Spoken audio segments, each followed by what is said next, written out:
Témoigner notre compassion avec nos sœurs et nos frères qui souffrent à l'Est. L'Assemblée nationale, en votre nom à tous, contribue pour $100 000. $100 000. Nous avons remis $100 000.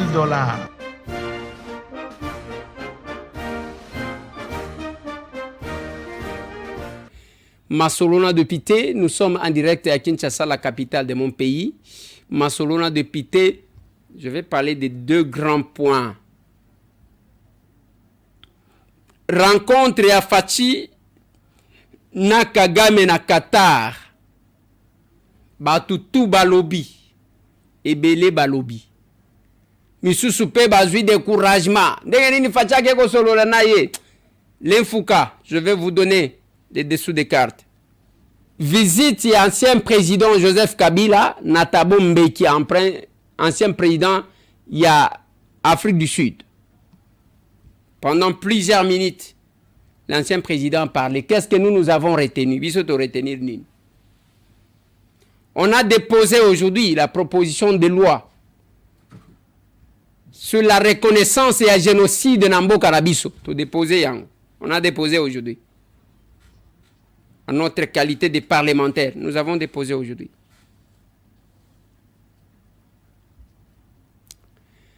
Nako kebisa nako tira attention à Batu pour un match Oya le 21, le lendemain. Il y a quelque chose qu'on est en train de préparer. Mais c'est un Boyoki. Et je vais vous avertir, comme je le fais toujours. Oh, tant Boyoki la kangate, Bopé sa kangaka a raison. Je vais féliciter les politiciens qui sont forts dans le coin na bango. Je vais féliciter Guy Luando, je vais féliciter Liaou, Jean-Pierre. Je vais féliciter les politiciens qui sont forts dans le coin na bango. Et je vais décourager les polémiques na Kinshasa, qui sont na Kinshasa, le Sénat, il y a État ouest et à Virginie, aux États-Unis, basé résolution pour condamner Rwanda, ko senga ba retirer Batuna Bango, en soutien de la République démocratique du Congo et son président. Botika la distraction est talibino. Dès que na sisi wana na longo yao. Allez, bande konanga eza awa, ba Congolais bakutanaka. Bisika na loba na bino bote ke langa tension. Bien que tension en autant bozo te ke langa la bozo pe sangate nazo sombaga. Tension ya ofele, insomnie ya ofele. Aïe aïe aïe. Bande konanga tolamuki awa na Kinshasa, la capitale de mon pays. Tozana biso bien. Makambu bakolobaka que étudiant babimisi meme mutu moko baboma wana ke étudiant oyo atuna ki Jean-Pierre Bemba mutuna babomi ezalo kuta bongo mutupu. La manipulation rwandaise, ils ont échoué, bakomi kokotela na minoko de quelques Congolais pour les ressusciter. Bazo kotela bango pona kosekwisa bango. Biso totika la kaboy. Parce que politique est tozo sala. Biso tozo sala politique ya lokosote, politique ya mutuazo lukasoki nini. Moi je ne suis pas coopérant politique, c'est ça. Et j'ai dit na ba capable. Bazo tchela kabino nenye ba makambo zo salema.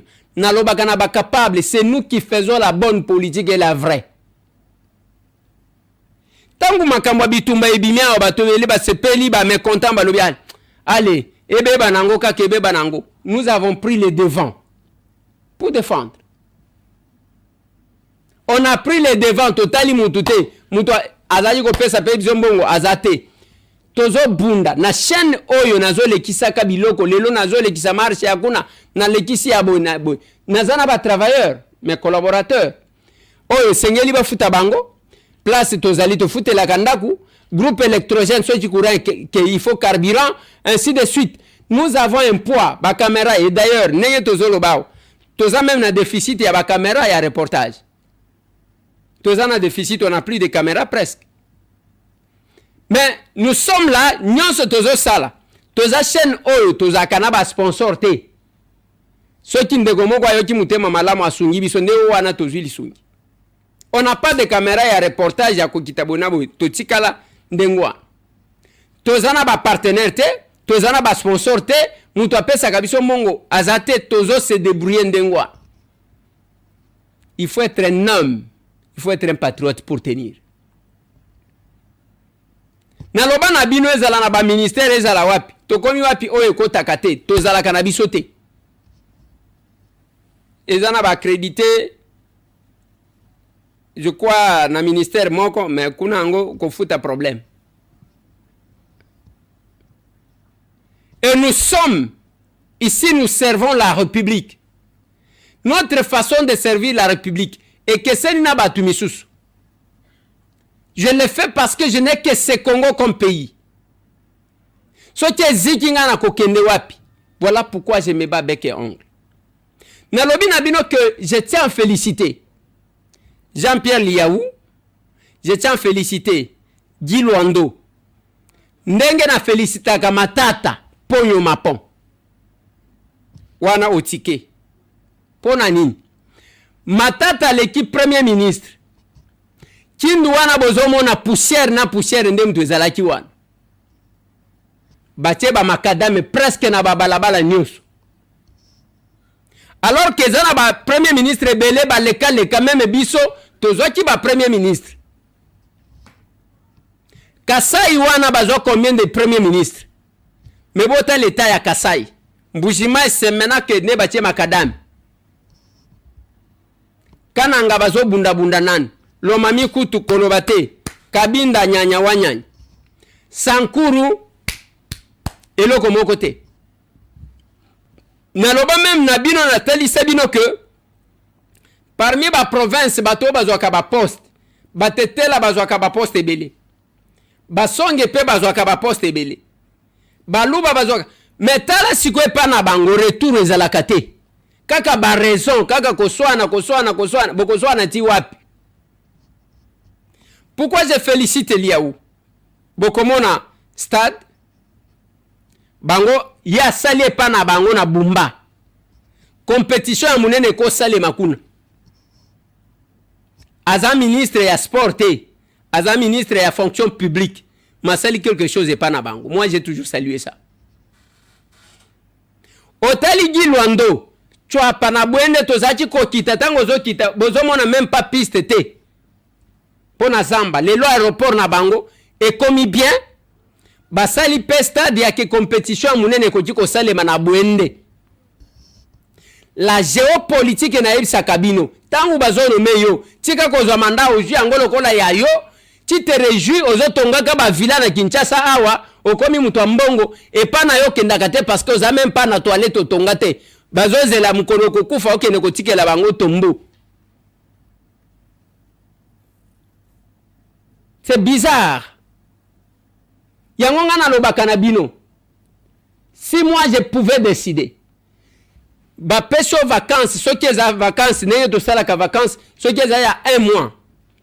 Ozana 3 semaines na mboka na yo bisika papa na yo na mama na yo babotama bisika na bango. Tika ko vane la biso ka congolais de père et de mère, et pas na bino salani. Et pas na bino salani. De père et de mère. Okoma muteke kolega na bateke. Okoma moumbu kolega na baumbu. Yango bozo escroquer ba umbu. Avant na Kinshasa géopolitique, quand on compose un gouvernement, je l'ai dit, il faut bozo la normal. Pour la ville ya Kinshasa, ozu muteke ou bien ozu moumbu, ça ne fera que justice. Et cause la malamu.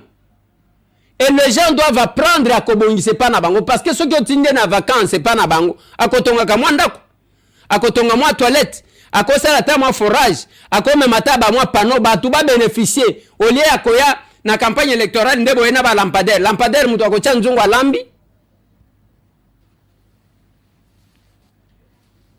Je ferai ça, bravo à vous. Ceux qui peuvent saler le que pas na bino tinde langai. Na kola kisayango ndenge na la kisi ba stade ya ba Liaou na ba ya o tozoloba Bana koloba Eliezer yo salani. Ce qui est na cabine na lomami, je l'ai dit, mbaya wa moi déjà témoin.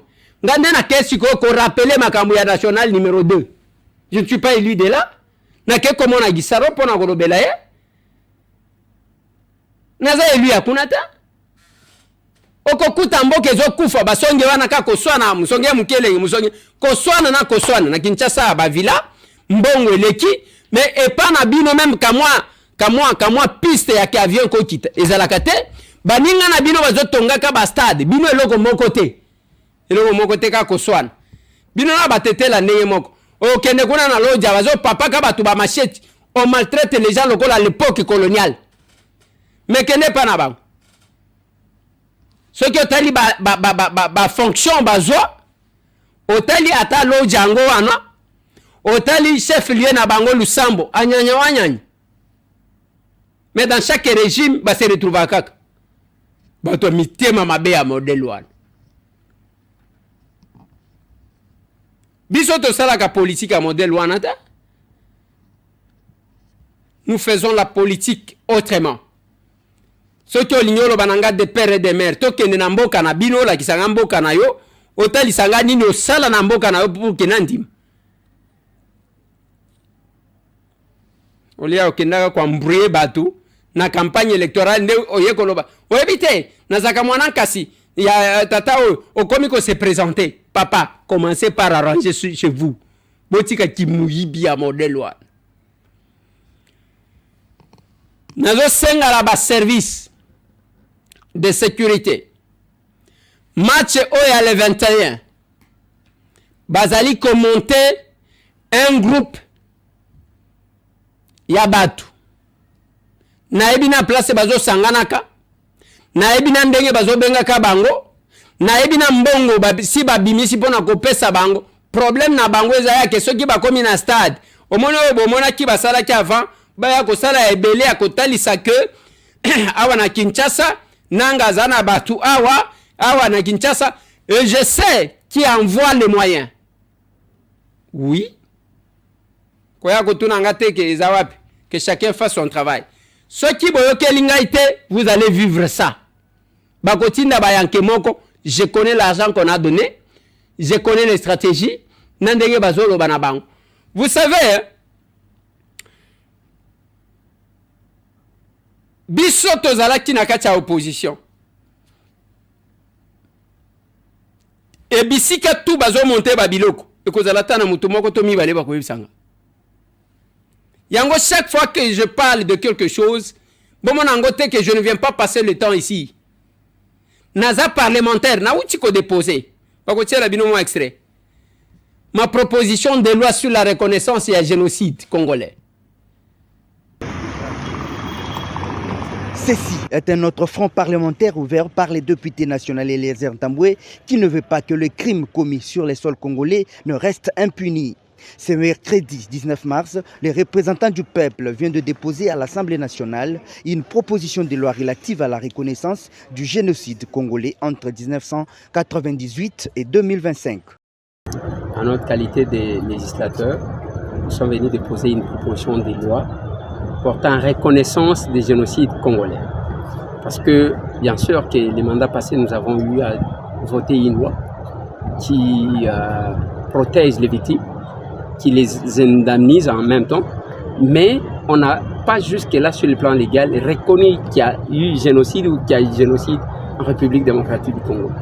À cela aussi, nous avons estimé que la première loi que nous avons votée parle du génocide. C'est-à-dire, c'est un génocide pour des raisons économiques. Alors que jusque-là, tout ce qu'il y a comme texte en matière de génocide ne reconnaissent pas les génocides économiques. Les génocides sont soit tribal, soit ethniques, soit. Alors, quand nous avons inventé un concept de génocide, c'est bien bon, mais il faut encore l'amener pour que ce concept-là soit reconnu sur le plan juridique et aussi à l'international.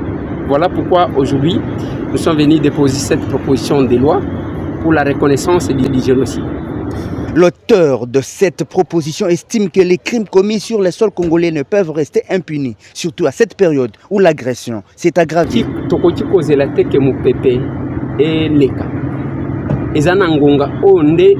Mokili mobimba epesi biso raison ezotalisa koma bazo boma bato na Congo ndengonga oyo ya ko faire voter loi oyo ya ko reconnaître génocide mandat passé ndenge na uti koloba na français to votaki loi oyo ezali ko protéger ba victime oyo ezali pona ko indemniser ba victime mais il faut to bandana ko reconnaître que génocide ezali. Il faut donc souligner qu'à ce jour, la RDC a dépassé la barre de 20 millions de morts selon le Comité international de sauvetage qui parle de 45 000 victimes chaque mois depuis 1998 jusqu'à ce jour. Ceux qui ba collègue nanga ba kondima yango toko voter yango parce que on ne peut pas indemniser batu. Toko tiko protéger batu. Il y a génocide te ceux qui génocide yango tozo reconnaître yango te. Kuna nous avons essayé d'expliquer aux gens que génocide jusque là sur texte nyonso ezali coexister en rapport avec les génocides. Génocide économique ezali coexister te. Toi d'après texte na biso na ndenge ya ke batu bakoza la poursuivable. Parce que ceux qui boke ko funda mutu boye wana o génocide économique, on va rejeter. Voilà ce que nous pensons, voilà ce que nous faisons. Nous venons de les faire. Nous venons de le faire. En notre qualité de parlementaires, on fait ce que nous pouvons. Je vais aborder les deux questions rapidement. Question, il y a Qatar, na question à Joseph Kabila. Joseph Kabila kendaki bakutana na tabombeki. Tango abimi mbala liboso Joseph Kabila azwa tant ebelé devant les caméras, bazotuna emitun. Mbala liboso. Alobi makambo ebele na kati. Mais moi j'ai retenu quelques points. Les points que j'ai retenus ya liboso eza koloba que soki nga yazalaka na kati ya rébellion wana elingaki ezala na dimension wana te donc alingaki sala koleka wana. Selon ce que j'ai compris. Ya mibale alobi que tokoki kokende na procédure ndenge to salaka, c'est-à-dire Joseph Kabila zoluka 1 plus 4 sale banamboka oyo. Quand je le regarde, je me suis dit, est-ce que le Messie ne se rend pas compte que il a raté l'occasion ya kozala honoré?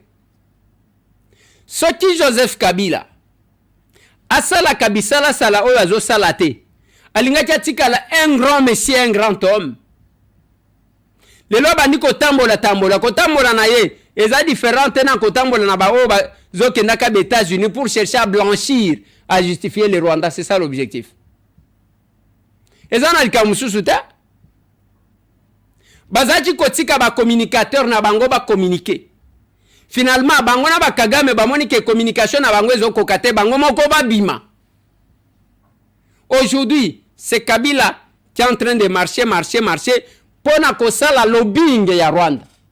Pour na ko justifier Rwanda. Mais il oublie, il n'a pas bien fait la lecture des temps. Parce que Ngonganeti Oyo, le Dieu a tourné les dos au Rwanda.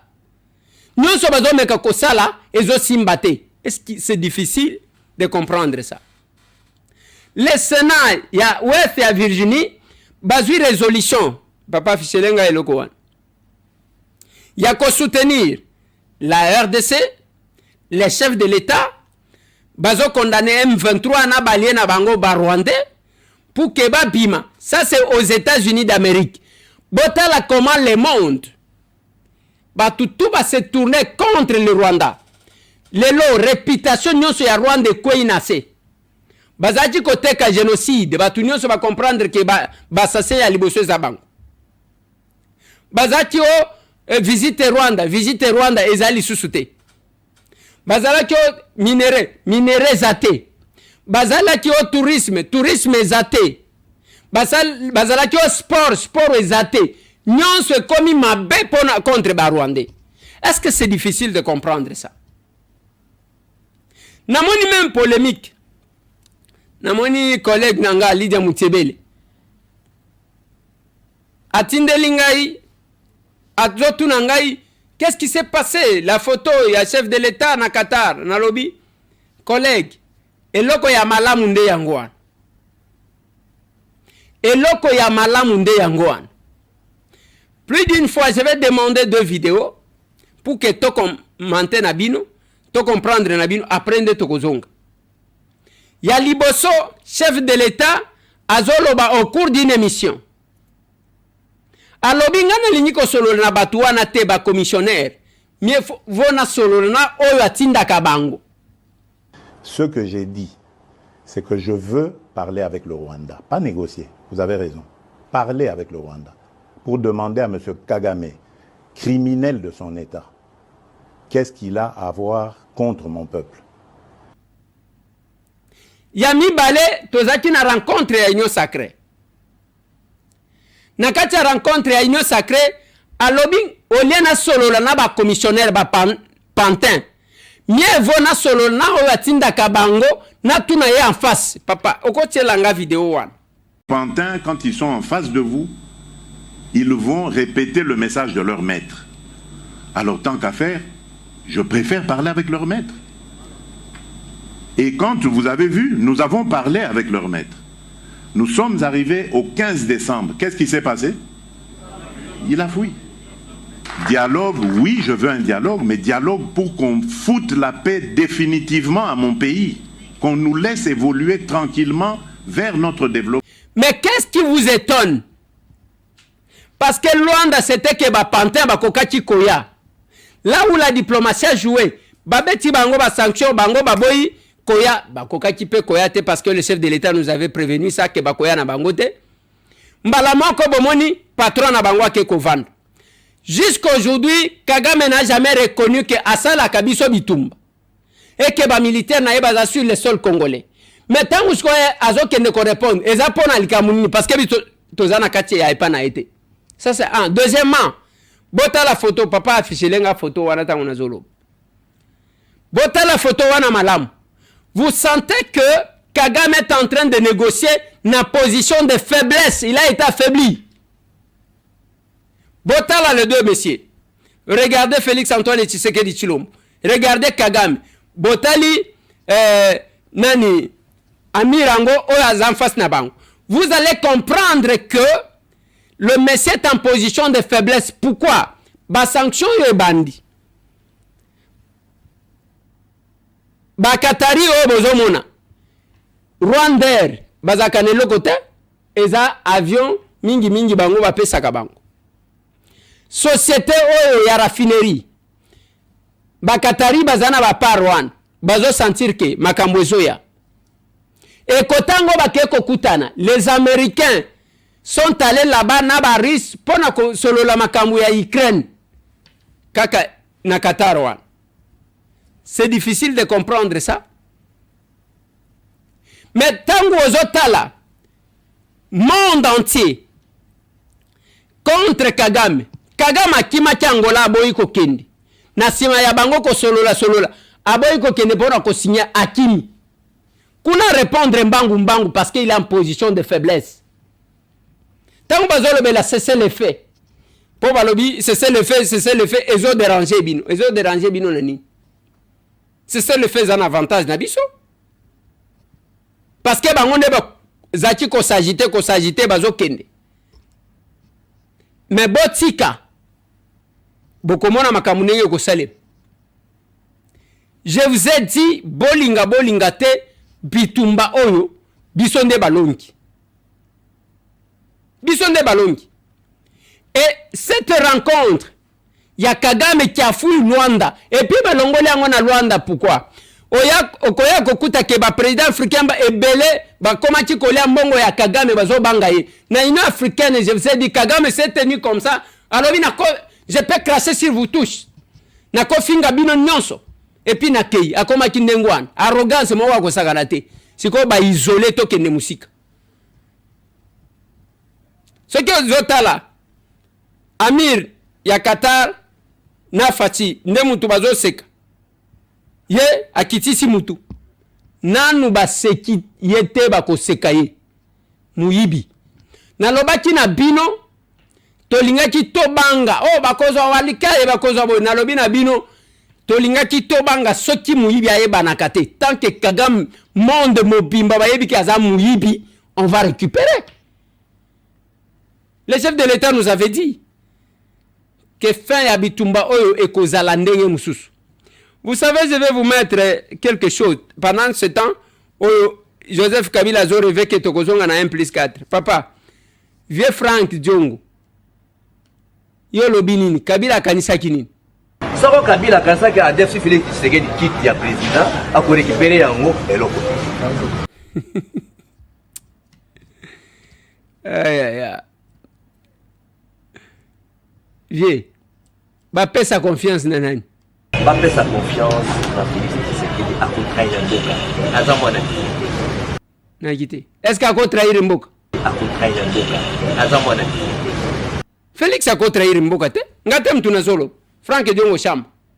Mtu wa solo. Bape sa confiance na Félix Tshisekedi a ko trahir mboka. Azamona. Félix Antoine Tshisekedi a trahir mboka te. Ça c'est vieux Frank qui confirme.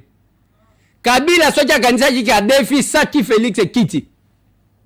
Et le côté. Soko Kabila kansaki a def Félix Tshisekedi quitte ya président a ko récupérer yango eloko. Yangwan. On doit se regarder. Et on doit se parler. Tout le banalogique. Mais quand vous restez dans une position à complicité, vous réduisez le pays à un individu. Félix Tshisekedi, c'est quelqu'un, je l'ai dit aujourd'hui, tant on a eu à l'Assemblée, on a déposé loi nanga, Prince Pengi. Débat moko to sali na moi, papa, botie la ngai mo extrait, loko les amula ina lingi botie la biswata, kamo eloko moko amuki. Ukraine, tout ça quand même, Ukraine na Russie. Bazakuna bazo au Canada. Est-ce que c'est pour autant que Bakoti qu'on vend la tête pour qu'il va solo? Non, on peut parler. On peut parler. Mais exactement ça, la Boutou, Nassima, Batoussa, ça congolais. Parce que c'est au nom du peuple qu'on a. Félix engage les Congo. Attendez. Il engage les Congo, il s'engage pas lui-même. Vous pensez que Félix, s'il est en contact avec Kagame, cette bêtise-là continuerait? Si, on peut. C'est ça que je vous ai dit, c'est ça. Oui. C'est si. Raconte qu'on est Sami, Nakata. Ils racontent qu'ils ont préparé des longues dates. Donc Félix Azalaka en contact avec Kagame. On ne peut pas comme ça se lever le matin, token de Nakata et puis ok. Non, ça... Même en Angola, tant que ça, ok, il y a donc opéré Sima. On a coupé Kagame. Donc quelque part, il va trahir. Nous sommes nos baby. Non, on a délivré de Konanga. Je vais te dire quelque chose. Comment tu peux réfléchir comme ça? Ngana yo tozo Yoka. Ngana yo tozo Kanate. Ok? Oui. Vieux Martin prend la décision de nous réconcilier. Oui. Yenda zo soloranayo, azo solorananga. Exactement. Un jour, il peut ou ne pas nous avertir. À Beninga, ça c'est fait. À Beninga, yaka to lia quelque chose. J'arrive. Balamoko na kutio. Toi, tu vas confirmer cette réflexion-là. Non, c'est une bonne réflexion. Parce qu'on était en train de réflexion, un bon exemple. Mais je termine pour dire ceci. Le Gonanga Prince, motivation mon avis. Au cas où on perdait ses pouvoirs et que Zongeli va soit Kabila, vous serez coupable. Parce que Bino. Ngai na yebisa yon de konanga. Ça va béki. Eliezer, aussi ma constitution te. Aussi ma constitution te. Oh te constitution, ezabiso. Ngai garant. Même li pas 3 grammes au garantie on a peuple te. Yo garant la constitution. Yo de konanga ndo c'est que yo à distance de l'autre mais yo pour soutenir changement de constitution. Yoka. Makamba constitution. Yo ça peuple papa. Non Yoka. Ma constitution, si je ne suis pas prononcé sur la question de la constitution, c'est parce que j'ai une autre réflexion. Qu'est-ce que je vais dire? Wana ekoti bino tango bobandi kopesa Kabila beti yo Prince Pengo obandi kotambola na ba shadari awa biso to simba kina na constitution te. Il ne faut pas beaucoup c'est la makambo. Je n'ai donné des béquilles à personne. Na yoka soni ngana yo fa ko na parlement ngana za te poani. Quoi élection faut dire. Yoka nanu. Ba député bele baza nommé. Et Pengo anga za meilleur eli ya vilo. Yoka. Mais kola nini? Ikola buzoba ba seni akadima. Ndekonanga Prince. Ndeko to tamboli na ba shadari za mabe. Pona ko sécuriser boy. Na frontière de ko sa boy to sa boy. Exactement. Je vous mets au défi. Ceux qui voient un document moko ya politique publique en matière de défense ndeko nanga yibimisa ngo lelo kaka lelo ka nazongi c'est pas dans une émission. Exactement. Pendant 6 ans. Mbongo ya Rwanda est troublé. Et cet argent-là, ils n'ont rien. Ce qui vous manque, et quelques personnes basées en armée, c'est le patriotisme. Non. Aimer d'abord son pays. Et les airs, est-ce que Fatih est patriote? Très patriote. Moi, en pleine guerre, il y a mon livre, vous avez la constitution, vous êtes patriote. Retiens, les autres allaient quand même. Écoute. Omoni un patriote, à quoi il y a la constitution en pleine guerre? Les Félix là quittent le pouvoir aujourd'hui. Après 3 mois, ils ont réclamé. L'unique personne qui a osé regarder Kagame. Ça, moi, j'ai doute. Ça, au contraire, j'ai l'impression que ce Félix Alunga a pouvoir le loma, Bakino, Bakotonda, Belé, na Balabala, pour qu'on s'appelle. Bon, mais qui ça la marche awa, bon, tu même Batika Lungwa, Bobengani, pour que ça la marche, ça n'a pas tenu. Pour ça, qui témoigne de Joba, pour qu'on ait na banda, porte à porte, papa, on y a marché. Non, mais papa, on y a marché. Après, lui a vécu. Après, lui a vécu. Oui. Nathalie Siena Lobin Konangai, vous êtes responsable au cas où on perdait le pouvoir et que le pouvoir ne pas bakabiliste. Vous êtes des responsables. Oh basango balobaki na lobi basango wana bakendaki tango bakendaki kokutana na Kagame. Bazo seka. Pendant qu'il y a eu des décès, excusez-moi, les décès na Goma. Il fallait associer pe ba pasteur rwandais, ba prêtre rwandais. Toyoka bango bakoloba nini? Bango balongwa kai pana bango neye bazawana baya bakutana na Feli na Fachi awa soki bakozonga Rwanda bakoboma bango nyonso Kagame akoboma bango nyonso. C'est ici où il y a la liberté. À un moment donné, alobi o batu baboma na lobi tika kotanga komo ya vienanga Chéribert. Vous connaissez la vérité, il y a des sénaïs. Vous connaissez la vérité. Des fois nous prêchons comme ça. Même dans la rue, il faut qu'on conscientise bande qu'on abisso abandonner banzela na binowan. Pour abandonner qu'on trahir mboka. Vous voulez réduire, je vous ai même expliqué dans le lobby. Tala le Rwanda a opté pour na fabriquer ba rébellion contre tout chef d'État qui viendra. Sous Mobutu babani na ba rébellion ya mike ye suki na Afdel. Kabila mzee tangwaye allez baye ba créer les RCD. Kabila Joseph Aye va créer les CNDP na M23. Mais yes, à fléchir parce que Zaki Bornabang. Quand Félix Antoine Tshisekedi civil arrive, va créer une rébellion, va créer des coalitions contre lui. Là où vous pouvez comprendre la grandeur du Messie. Nalobi coalition, pas une seule rébellion. Bazu M23, Bamoneza efficacité. Babakisi AFC, Bamoneza efficacité. Balobité, il faut tout ça la nini, to ba qui peut perdre. Bamoneza makasité. Bayeko bimisa mutumoko nga général na uchi Russie, na zoya na kosala bituma. Papa kende na Rwanda.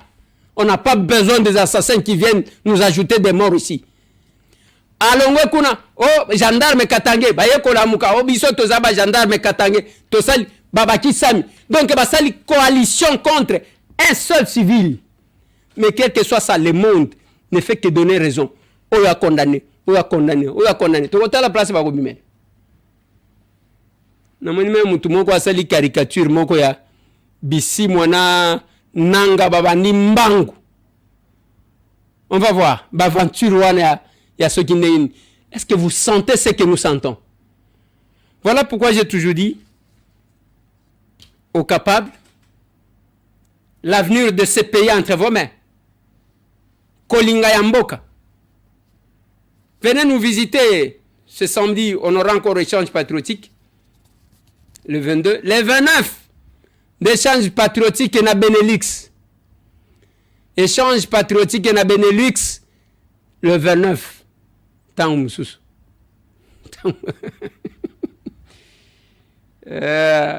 Oyebi personne âgée à l'obananga et lokomoko.